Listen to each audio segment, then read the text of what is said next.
everybody, welcome to another compositional episode here at Soundiron.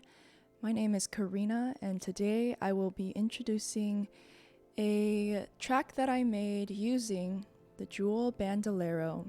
When I first started playing around with this instrument, I definitely got a lot of happy vibes, a lot of very carefree, lighthearted tones from this instrument, and so I thought that it would be interesting to see if it was possible to make something a little bit different from that, just to test the flexibility of this instrument. I was thinking, okay, maybe I'll make something kind of similar to that more angsty vibe from Celeste.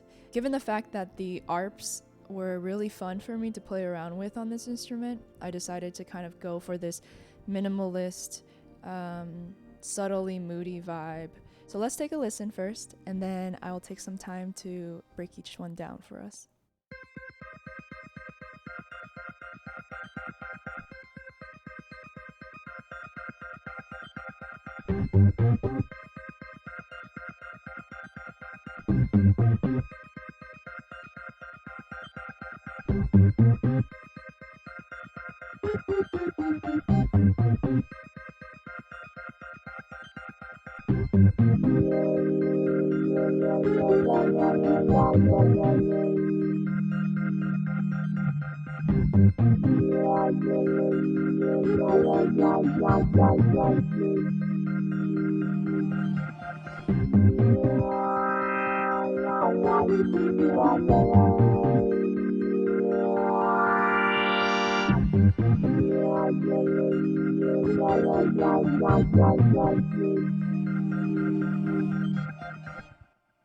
So, speaking of Arps, I first reached for aggro Arp because I kind of wanted to make something that was aggressive, but alas, I did not commit to that aggression.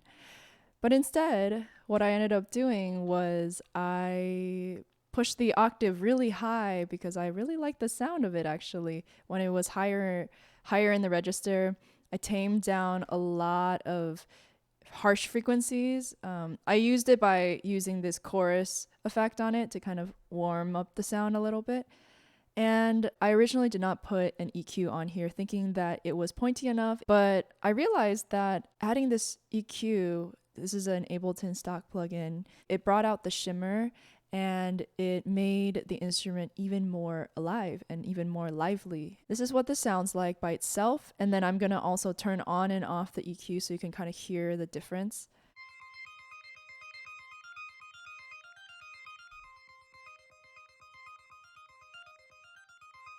So just like the actual notes itself, they popped out a little bit more, kind of like little firecrackers, and I really liked that.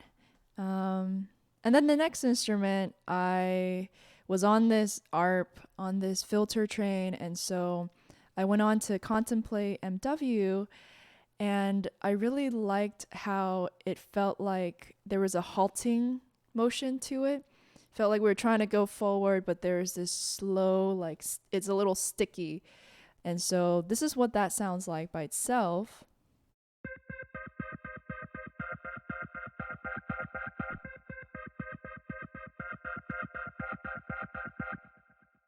So I really liked mixing the two presets together because it sort of gave this really cool and interesting rhythmic play between the two. They aren't quite hitting at the same time, and so there's a little dialogue going on between the two instruments.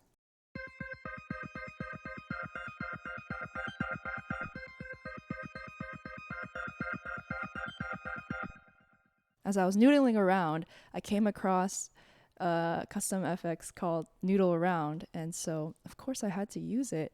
I really liked the unique flavor that it gave when you contrast it with the first two instruments that we made. It has this amped guitar kind of sound, and it's short. It wants to take up space is the best way that I can describe this instrument. And so I was like, okay, please take up a lot of space. So what I did was I did 2 octaves, one low, and then I stereo panned the upper octave left and right to give it just a little bit more meat. And then I compressed both of them so that it would give it a little bit more bite and attack. And so this is what this sounds like in a group.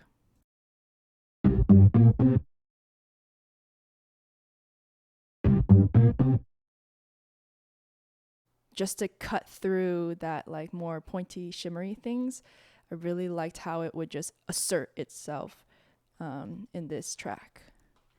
And then, similarly to how some producers really enjoy layering multiple snares on top of one another, I really enjoy looking for ways to texturize melodic instruments.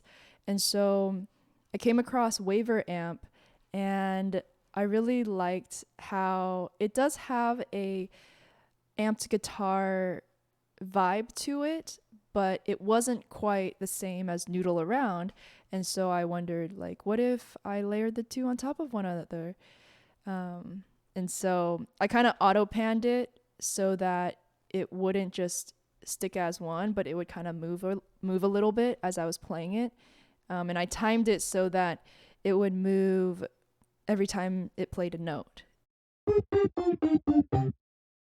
Given the fact that everything currently has been very on the grid, very predictable, and very steady, I really wanted to insert something that would sort of decentralize it a little bit. And so I decided to use Band Sweep MW.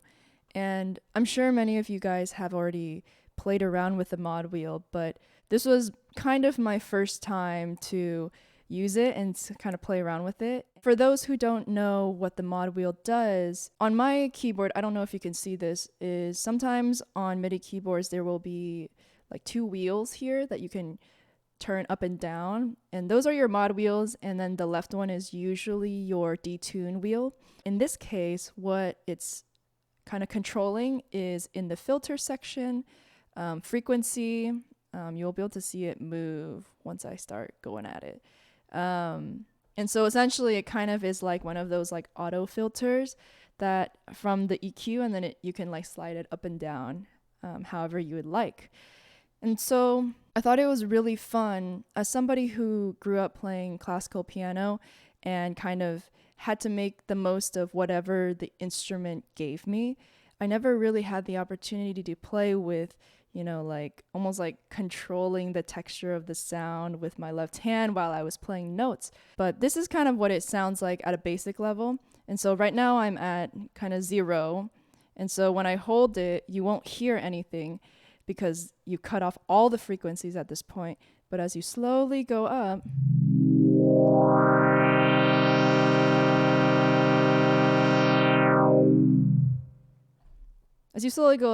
the frequencies go up, and then you can create essentially your own wah-wah flavor, and you can also kind of choose when you want to open up that filter. And so, you know, you can have fun. When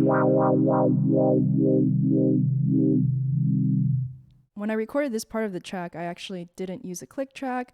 I kind of just went with the flow and kind of changed the wah-wah as I felt. I thought that was a really freeing way to engage with music. Because this was like more of the melody, I also slapped on a compressor to kind of push it a little bit forward. This is what it sounds like by itself.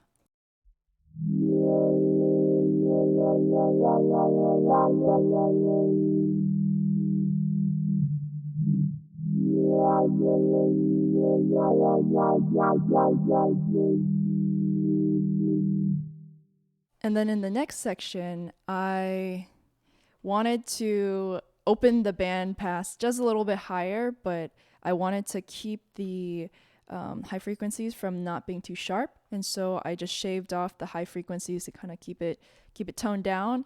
And then in addition, I really wanted to give it like kind of a release of sorts and not just have it fall flat. And so I put on Valhalla Supermassive, which is a free plugin, by the way, and I highly recommend it to anybody who's interested. I just put on a very long verb.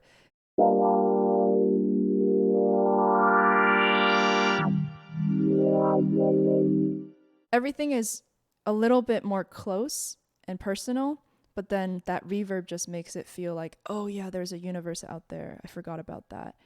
The last two things are more textural. I use Waver App a second time to kind of fill in a little bit of gaps and add just a little bit more rhythmic diversity. Just in the middle when there's empty space to kind of push it along. And then on top of that, I added the environment preset, and I used the same Supermassive plugin to kind of make it cohesive so that the reverbs sound the same. I played the notes that were within the key, but other than this very subtle like air, it doesn't really make much sense.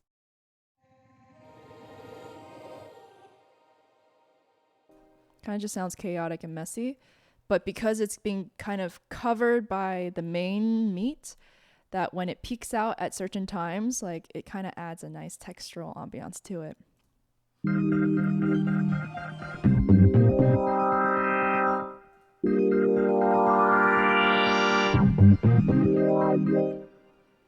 For the most part, it's just a makeshift riser of sorts. It just gives people a little bit more energy to move on to the next phrase.